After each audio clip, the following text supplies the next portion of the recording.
mesurer l'efficacité des batteries, surveiller la température des circuits pour éviter les surchauffes. Les étudiants du groupe Hélicos de Polytechnique en sont aux derniers préparatifs. Ils quittent Montréal à destination d'Atlanta pour la deuxième année d'une mission durant laquelle ils devront repousser les limites de la science et de la robotique aérienne. Les compétitions auxquelles on participe, c'est tout le temps des compétitions qui sont impossibles avec la technologie courante. Leur mission, doter un drone d'une intelligence artificielle. Le robot doit non seulement décoller, voler et atterrir par lui-même, il devra aussi être en mesure de localiser des petits robots aspirateurs qui circulent au sol. Puis, à la manière d'un chien berger, le drone devra rassembler les robots aspirateurs de la bonne couleur dans un enclos délimité par une ligne au sol. Tout cela sans assistance humaine. Nous, on n'intervient d'aucune manière dans ce qu'il fait. Et non seulement ça, il n'y a aucun comportement préprogrammé. Nous, qu'est-ce qu'on lui donne, c'est des algorithmes de décision. Donc, lui puisse réagir à ce qui se passe en temps réel.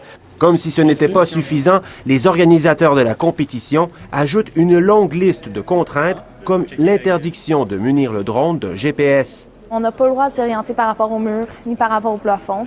On n'a pas le droit d'utiliser GPS. Donc, on a beaucoup de contraintes par rapport à la compétition. C'est là qu'on a un gros défi de comment voler de façon autonome sans vraiment savoir où est-ce qu'on est.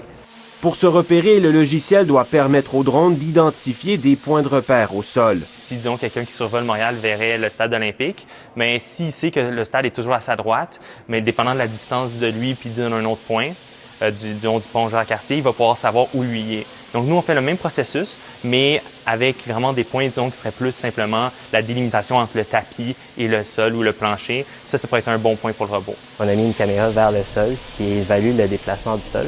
Et grâce à ça, on a pu calculer un peu notre vitesse et à partir de ça, voler de façon autonome. La compétition se déroule sur plusieurs années.